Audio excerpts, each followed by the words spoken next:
Hello friends, welcome to my channel study with Ankita. स्वागत है आप सभी का मेरे इस यूट्यूब चैनल पर। आज हम इस वीडियो में डिस्कस करेंगे पाकिस्तान का न्यू पॉलिटिकल मैप। आपको पता ही होगा कि पाकिस्तान ने 4 अगस्त को अपना एक न्यू पॉलिटिकल मैप जारी कर दिया गया है, जिसमें कि पाकिस्तान ने जम्मू कश्मीर, लद्दाख और सर क्रीक जो कि गुजरात में है और साथ में ही जूनागढ़ को भी अपना क्षेत्र बता दिया है। तो इस वीडियो में हम जानेंगे कि क्यों पाकिस्तान ने ऐसा मूव अपनाया और जो जूनागढ़ है उसकी हम हिस्ट्री भी जानेंगे कि कैसे जूनागढ़ हमारे इंडिया में शामिल हुआ था। ठीक है, और हम जानेंगे कि जब जूनागढ़ में रेफरेंडम करवाया गया था, यानी कि वोटिंग करवाई गई थी, तो सिर्फ पाकिस्तान को 91 वोट्स मिले थे। इस बारे में भी हम चर्चा करेंगे। तो चलिए शुरू करते हैं। आगे बढ़ने से पहले अगर आपने मेरे चैनल को सब्सक्राइब नहीं किया हुआ है तो प्लीज़ इसे सब्सक्राइब कर लीजिए और साथ में बेल आइकन को भी प्रेस करिए। तो देखिए, ये है पाकिस्तान का न्यू पॉलिटिकल मैप जो कि उन्होंने जारी कर दिया। देखिए, ये सब तो हमें पता ही था कि जो जम्मू कश्मीर है वो तो पाकिस्तान अपना दावा ठोकता ही था, उस पर वो तो अपने आप में शामिल करेगा ही, और जो लद्दाख का एरिया था उसमें भी। पर पाकिस्तान का जो ईस्टर्न फ्रंट था, यानी कि जो ऑक्साई चीन का एरिया था, पाकिस्तान ने उसे अनडिफाइड घोषित कर दिया। क्यों कर दिया ये तो आपको पता ही होगा कि जो पाकिस्तान है वो चाइना पे ही चलता है, क्योंकि पाकिस्तान एक कर्जे से डूबा हुआ देश है। इसलिए पाकिस्तान ने चाइना को नाराज़ ना करने के लिए जो ऑक्साई चीन का एरिया था वो उसे अनडिफाइंड एरिया घोषित कर दिया, और बाकी जो जम्मू कश्मीर था पूरा वो उसने अपने मैप में दिखा दिया। और सबसे हैरानी वाला मूव था कि जो पाकिस्तान है, सर क्रीक का भी विवाद हमारे इंडिया से चल रहा था पाकिस्तान का, जो कि गुजरात में है। और जो सबसे हैरानी वाला मूव था वो था जूनागढ़ को शामिल करना इंडिया पाकिस्तान में। तो देखिए, ये था जूनागढ़ है, ये गुजरात में, ये आपको दिख रहा होगा ना, ये वाला क्षेत्र है जो हमारा गुजरात का, ये है जूनागढ़ का। और सबसे बड़ी बात, जो जूनागढ़ की बाउंड्री है वो पाकिस्तान से कंटिन्यूस बाउंड्री नहीं लगती है। अगर हमें जूनागढ़ से कराची जाना है तो बाय मतलब समुद्र का रास्ता निकलता है, कंटिन्यूस बाउंड्री नहीं है। तो ऐसा इसको शामिल करना भी एक हैरानी भरा मूव था। तो हम इस वीडियो में आगे जानेंगे कि जूनागढ़ हमारे इंडिया में शामिल कैसे हुआ था और ये मुद्दा कहाँ से आया था जूनागढ़ का। तो आगे बढ़ते हैं। देखिए, जो पाकिस्तान के प्राइम मिनिस्टर थे इमरान खान, उन्होंने एक नया पॉलिटिकल मैप जारी किया, जिसमें कि उन्होंने जम्मू कश्मीर, लद्दाख और सर क्रीक को और जूनागढ़ को, चारों को अपने मानचित्र में शामिल कर लिया गया। फिर ये देखो, अब ये 4 अगस्त को ही रिलीज़ क्यों किया गया? क्योंकि जो 5 अगस्त 2019 को आपको पता होगा कि जो जम्मू कश्मीर का आर्टिकल 370 था वो एनडीए सरकार ने, जिनकी जो बीजेपी सरकार ने, उसे हटा दिया था। और पाकिस्तान ने इसका विरोध करने की बहुत कोशिश की, इसे यूएन के मुद्दे में भी उठाया गया काफ़ी बार, चीन ने भी पाकिस्तान का साथ दिया, बट हुआ इनसे कुछ भी नहीं। तो अपनी फ्रस्ट्रेशन निकालने के लिए कि हमने कुछ नहीं किया, तो पाकिस्तान ने क्या किया, अपना एक न्यू पॉलिटिकल मैप निकाल दिया। और जो कंट्रोवर्सी मैप न्यू निकालने की शुरू कहाँ से हुई थी? देखिए, आप समझने की कोशिश कीजिए टाइमलाइन को। पहले 5 अगस्त 2019 को बीजेपी सरकार ने क्या किया, हमने क्या किया, जो आर्टिकल 370 था उसे हटा दिया गया। और फिर हमने क्या किया, हमने घोषणा की कि जो जम्मू कश्मीर स्टेट था पूरा, उसे हम 2 जूनियर टेरिटरीज में बांट देंगे, एक तो जम्मू कश्मीर और एक लद्दाख। अगर हमने दोनों टेरिटरीज को बांट दिया तो हम मैप तो निकालेंगे ना न्यू, कि अब हमारा इंडिया का ये न्यू मैप है, दोनों की बाउंड्री अलग अलग हो चुकी है। तो हमने क्या किया, 31 अक्टूबर को ऑफिशियली हमने जम्मू कश्मीर और लद्दाख को अलग कर दिया। फिर इसके बाद हमने क्या किया कि जो मतलब 2 नवंबर को हमने अपना न्यू मैप निकाल दिया कि हमारा जम्मू कश्मीर का क्षेत्र ये है और लद्दाख का क्षेत्र हमारा ये है। ठीक है, तो इसी से प्रभावित होकर कि अगर इंडिया ने अपना न्यू मैप निकाला है तो हम भी न्यू मैप निकालेंगे। आपको पता होगा पिछले कुछ दिनों में ही जो नेपाल था उसने भी अपना न्यू पॉलिटिकल मैप निकाल दिया, और उसने क्या किया, जो उत्तराखंड का एरिया था, वो काला पानी का एरिया, पिथौरागढ़ का एरिया, लिखू लेक का, है ना, वो भी उसने अपने अंदर शामिल कर लिए। तो ये मतलब आजकल मैप न्यू निकालने की एक ट्रेंड ही बन चुका है। तो इसलिए पाकिस्तान ने अपना न्यू पॉलिटिकल मैप निकाल दिया। अब इसे होना कुछ नहीं है, होगा क्या? अब देखिए, जो गूगल मैप है, जिसे आप गूगल सर्च करते हो, उसमें क्या होता है, अगर आप इंडिया में बैठ के वो गूगल मैप दिखा रहे हो तो जम्मू कश्मीर का एरिया है वो हमारा पूरा एरिया हमें दिखता है। बट अगर वही मैप आप पाकिस्तान में जाकर निकालोगे तो वहाँ जो जम्मू कश्मीर की बाउंड्री है वहाँ पे क्या दिखेगी, हमें डॉटेड लाइन दिखेंगी। डॉटेड लाइन्स का मतलब क्या है कि जो एरिया वो डिस्प्यूटेड लैंड है। ठीक है ना। तो जो गूगल मैप है, कंपनी है एक तरह की, वो क्या करती है, उसके देश के नागरिक को खुश करने की कोशिश करती है, उसका पूरा मैप उसमें दिखा के। अब अगर ये नेपाल ने भी क्या किया है, नेपाल ने अपना मैप सबको भेज दिया, इंटरनेशनल कम्युनिटी में भेज दिया, यूएन में भेज दिया, गूगल को भेज दिया, ताकि जो नेपाल के लोग हैं वहाँ पर जब मैप खोलेंगे तो जो हमारे इंडिया का क्षेत्र है वो नेपाल में दिखाया जाएगा। ये सिर्फ क्या है, लोगों को खुश करने की टैक्टिक्स है। उससे होना कुछ भी ना, जो हमारा एरिया वो हमारा ही रहेगा। ठीक है ना। तो हुआ क्या था, इंडिया ने जो मैप का जो निकाला है, मतलब पाकिस्तान ने मैप निकाला है, इंडिया ने बिल्कुल इसे मतलब क्या एब्सोल्यूटली क्या करार दिया, मतलब कि बिल्कुल बेतुका ये मूव है, इसका कोई भी मतलब लीगल वैलिडिटी नहीं है, ना इंटरनेशनल में ना ही नेशनल में। इससे बिल्कुल गैर मजदूकी में खारिज कर दिया गया है। भारत ने क्या कहा है कि ये अस्थिर दावे किए गए हैं जिसका कि कोई लॉजिक नहीं निकलता है। उन्होंने कहा है कि ये तो एक हास्यास्पद दावों में ना तो कानूनी वैधता है और ना ही अंतर्राष्ट्रीय विश्वसनीयता, यानी कि ना तो इससे कोई इंटरनेशनल में कुछ चेंज होगा और ना ही कोई और कुछ बनेगा। फिर अब देखिए पाकिस्तान ने जो इंक्लूजन था जम्मू कश्मीर का, लद्दाख का, तो पाकिस्तान ने क्या किया, मतलब देखिए पहले हमने अपना जो मैप जारी किया था तो हमने अपना इस क्षेत्र जम्मू कश्मीर लद्दाख को अपने क्षेत्र में शामिल कर लिया जो कि हमारा है ही है। तो पाकिस्तान इसका बदला लेने के लिए, यानी टिट फॉर टैट करने के लिए अपना न्यू मैप जारी कर दिया। पहले जो पाकिस्तान था, जैसे कि हम कश्मीर को क्या बोलते थे, जो कश्मीर जो हिस्सा पाकिस्तान के अंडर है उसे हम क्या बोलते थे, पाकिस्तान ऑक्युपाइड कश्मीर। और जो हिस्सा हमारे अंडर है, जो हमारा कश्मीर है जो कि हमारे अंडर है, और पाकिस्तान वाले क्या बोलते थे, उसे बोलते थे इंडिया ऑक्युपाइड कश्मीर। अब उन्होंने एक नई टर्म निकाल दी, अब उसे वो क्या बोलेंगे, वो बोलेंगे इंडिया इलीगली ऑक्युपाइड कश्मीर, यानी कि इंडिया ने इसे इलीगली ऑक्युपाई कर रखा है कश्मीर को, ठीक है ना। और जो गिलगी बाल्टिस्तान वाला एरिया था उसे भी, ठीक है ना। 2 नवंबर को हमने अपना न्यू मैप रिलीज़ किया था, जब 31 अक्टूबर को हमने जो अपने जम्मू कश्मीर को अलग 2 जूनियर टेरिटरीज में बांट दिया था। फिर अब हम बात करते हैं जूनागढ़ की एरिया। जो हमारा जूनागढ़ का सबसे जो डिफरेंट इसमें अच्छा मूव, मतलब डिफरेंट मूव लगा, वो था जूनागढ़ का सेशन। हम उसमें बात करेंगे कि जो जूनागढ़ था वो हमारे इंडिया में शामिल कैसे हुआ। देखिए जब आज़ादी हो रही थी तब ब्रिटिशर्स ने क्या थे, बहुत सारे प्रिंसली स्टेट्स से, यानी कि जो राजे महाराजे जिस पे रूल करते थे वो स्टेट्स से। अब जो ब्रिटिशर्स थे वो जाते वक्त कह गए थे कि इन प्रिंसली स्टेट्स से कि आपके पास क्या है, 3 ऑप्शंस हैं, या तो आप इंडिया में शामिल हो जाओ, या फिर पाकिस्तान में शामिल हो जाओ, या फिर आप खुद का इंडिपेंडेंट कर सकते हो। उस समय क्या था कि जो बहुत सारे मतलब जो राजा महाराजा थे वो सब तैयार हो गए थे कि हम अपना अपना देश बना लेंगे।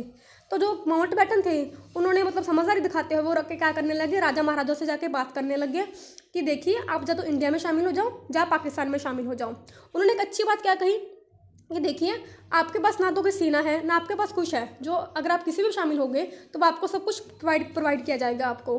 तो इस तरीके से बहुत सारे जो राजे महाराजे थे वो इंडिया और पाकिस्तान में शामिल होने को तैयार हो गए। बट फिर भी ऐसे कुछ बचे थे प्रिंसली स्टेट्स जो कि ना तो इंडिया में शामिल होना चाहते थे ना ही पाकिस्तान में। ऐसे में कुछ स्टेट्स हैं जैसे कि जूनागढ़, कश्मीर, हैदराबाद और त्रावणकोर, कुछ ऐसे बच गए थे। तो देखिए हैदराबाद और त्रावणकोर की हिस्ट्री में अब हम नहीं जाएंगे, हम बात करेंगे कश्मीर और जूनागढ़ की। अब देखिए जो कश्मीर और जूनागढ़ का जो राजे महाराजे की बात करते हैं वहाँ पे क्या मतलब सीन था। तो जो जूनागढ़ का राजा था उस टाइम, उसका नाम था नवाब महाबत खान रसूल खान जी। ये क्या थे, एक मुस्लिम लीडर थे, ठीक है ना। अब आपको बात बताती हूँ, देखिए इसमें हम समझने की कोशिश करते हैं। एक तरफ हमारा जूनागढ़ और एक तरफ है कश्मीर। अब जहाँ का जो राजा था जूनागढ़ का वो क्या था, एक मुस्लिम राजा था, ठीक है। और जो जहाँ कश्मीर का राजा था वो क्या था, एक हिंदू राजा था, ठीक है। और जहाँ की जो जूनागढ़ की आबादी थी वो क्या थी, 80% थी हिंदू, ठीक है। और यहाँ की जो कश्मीर की आबादी थी वो थी 80% मुस्लिम। अब देखिए यहाँ पे वेरिएशंस क्या थी, जूनागढ़ है तो 80% हिंदू पॉपुलेशन था, बाकी जहाँ की 20% मुस्लिम थी। पर जहाँ का जो राजा था वो कौन था, एक मुस्लिम नेता था। और कश्मीर का 80% तो मुस्लिम लोग थे और राजा कौन था, हिंदू। ये दोनों ही पहले नहीं चाहते थे कि जो मतलब जूनागढ़ और कश्मीर अलग अलग राजा बनना चाहते थे। कश्मीर का मुद्दा तो आपको पता ही होगा कि पाकिस्तान ने क्या किया था, कश्मीर में फोर्सेस भेज दी थी। इसके बाद जो राजा हरि सिंह थे वो हमारे जवाहरलाल नेहरू जी के पास आए कि हमें कश्मीर से पाकिस्तान से बचा लीजिए। फिर राजा हरि सिंह ने इंडिया के साथ क्या किया था, इंस्ट्रूमेंट ऑफ अनेक्सेशन साइन कर लिया था, कश्मीर की हमारे अंडर आ जाएगा, ठीक है। तो कश्मीर तो हमारे अंडर ऐसे आ गया था। बट अब जो जूनागढ़ का था, जो जूनागढ़ के नवाब थे, ठीक है ना, मैंने आपको कौन बताए थे, उनका नाम था महाबत खान रसूल खान जी। उससे क्या था, जो वीपी मेनन जी थे वो उनसे जाके मिले, पर उन्होंने कोई मतलब हामी नहीं भरी इंडिया में शामिल होने की। फिर इसके बाद क्या होता है कि एक दीवान अपॉइंट किए जाते हैं। अब यहाँ पे देखिए एक दीवान थे जो कि प्राइम मिनिस्टर के बराबर की पोस्ट थी, यानी कि उन्हें अपॉइंट किया गया था। उनका नाम था, देखिए इन 1947, अब मई 1947 की बात है, जो दीवानशिप थी वो स्टेट की चेंज होगी, वो किसके हाथ में चलेगी, एक मुस्लिम लीडर थे जो कि कराची से थे, यानी कि उनका इंडिया से यहाँ पे कोई लेना देना नहीं था। उनका नाम था शाह नवाज भुट्टो, ठीक है ना। और जो उनके सन थे वो आगे जाके प्राइम मिनिस्टर बने, जुल्फिकर अली भुट्टो, ठीक है। अब ये शाह नवाज भुट्टो थे, इन्होंने क्या कर दिया, पाकिस्तान के इन्फ्लुएंस में आके अगस्त 15 को ये तय कर लिया कि जो जूनागढ़ का एरिया है वो किस में शामिल हो जाएगा, पाकिस्तान में शामिल हो जाएगा, ठीक है। इतनी बात समझ लगी कि वो मई 1947 में क्या होता है कि जो थे शाह नवाज भुट्टो थे, जब किस में शामिल हो गए, जाके पाकिस्तान में शामिल हो गए, यानी कि इन्होंने इंस्ट्रूमेंट ऑफ अनेक्सेशन साइन कर लिया। अब जो जूनागढ़ का क्षेत्र था उसमें से कुछ दो प्रिंसली स्टेट थे, मतलब दो अलग अलग स्टेट से, मतलब उनके बीच में आते थे। उन्होंने क्या, इंडिया ने चालाकी क्या करी, इंडिया ने उनको समझाया, उनको इंकरेज किया कि आप लोग इंडिया में शामिल होने के लिए आ जाओ। वो इंडिया में शामिल होने के लिए होना चाहते थे। तो जो जूनागढ़ का जो दीवान था वो कहता आप लोग ऐसा कैसे कर सकते हो, आप तो हमारे अंडर ही हो ना, आप कैसे किसी और जाके शामिल हो सकते हो। इस मतलब फिर इंडिया ने क्या किया, उन दोनों क्षेत्रों को बचाने के लिए अपनी जो ट्रूप्स थी, यानी कि अपनी फौजें थी, वो वहाँ पर भेज दी।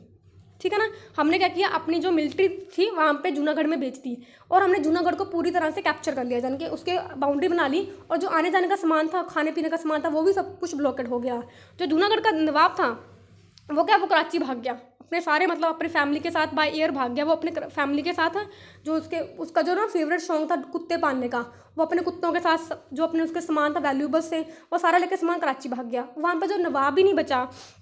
ठीक है ना, फिर मैंने ने क्या कहा कि वो सब अपना कैश बैलेंस से सब कुछ साथ में ले गया और जो शेयर थे, सिक्योरिटीज थी, सब कुछ अपना साथ लेके भाग गया। फिर आगे क्या होता है कि देखिए, अब जो नवाब तो भाग गया, फिर जो उसकी स्टेट की हालत थी वो काफ़ी बुरी होने लगी। ठीक है, फिर इसके बाद इंडिया को ऑफिशियली इनवाइट किया जाता है कि आप लोग यहाँ पे आके सरकार बनाइए। ठीक है, और इंडिया ने क्या कर दिया, फिर एक सरकार बनाई वहाँ पे जूनागढ़ में, और जूनागढ़ में सरकार बनाई। इसके बाद एक साथ में इसमें गवर्नर अपॉइंट कर दिया गया।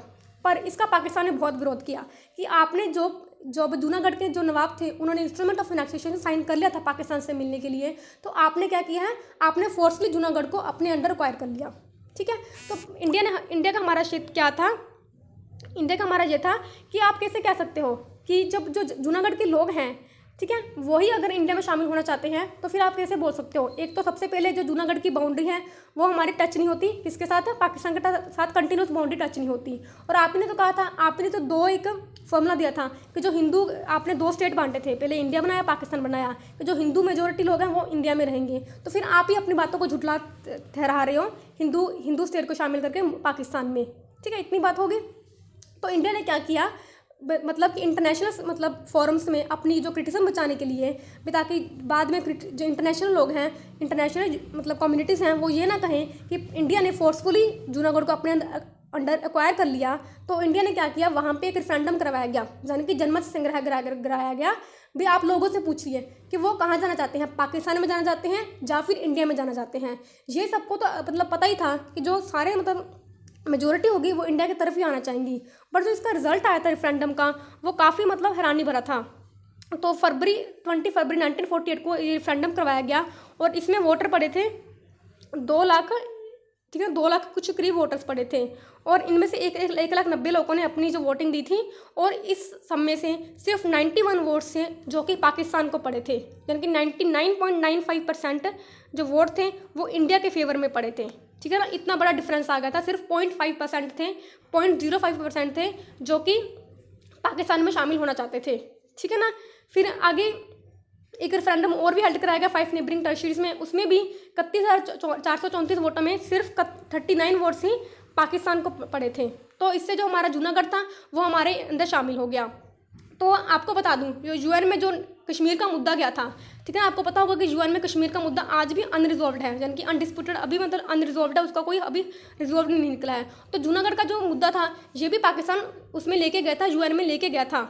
बट उस समय क्या हुआ था कि यहाँ पे क्या हुआ था, रेफरेंडम हो गया था, इसलिए फिर पाकिस्तान ने इस मुद्दे को मतलब दोबारा उठाना बंद कर दिया गया था। यानी कि इंटरनेशनल में हाँ पाकिस्तान ये जरूर बोल देता था कि जैसे आपने कश्मीर में जो राजा हरि सिंह ने इंस्ट्रूमेंट ऑफ एनेक्सेशन साइन किया था, तो फिर आपने जो जूनागढ़ में इंस्ट्रूमेंट ऑफ एनेक्सेशन साइन हुआ था तो वो आपने क्यों नहीं माना। ये बात पाकिस्तान हर बार कह देता है, बट इसे इंटरनेशनली कभी नहीं उठाया गया था। तो ये 70 सालों बाद आज पहली बार हुआ है कि जो पाकिस्तान ने इसे फॉर्मली अपने अंदर शामिल कर लिया गया है।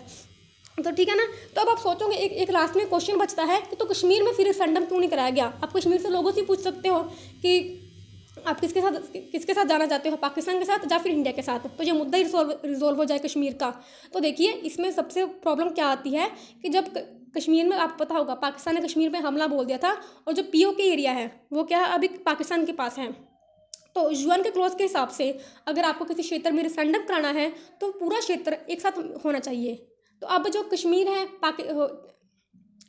है वो पाकिस्तान के अंडर में है, तो पाकिस्तान उस कश्मीर के एरिया को छोड़ना नहीं चाहता है, जिसकी वजह से क्या दिक्कत है कि पूरा कश्मीर हमारे अंडर नहीं है। इस वजह से पाकिस्तान जो कश्मीर में क्या है रेफरेंडम अभी तक नहीं हो पाया है। तो ठीक है ना, आपको ये समझ लग गया होगा आज की वीडियो। तो आज के लिए बस इतना ही। तो आशा करती हूँ आपको ये वीडियो अच्छी लगी होगी। अगर आपको अच्छी लगे तो प्लीज़ इसे लाइक करिए, शेयर करिए and subscribe to my channel. Thanks for watching. अगर आपको इसकी PDF चाहिए तो you can join me on Telegram study with Ankita. Thank you.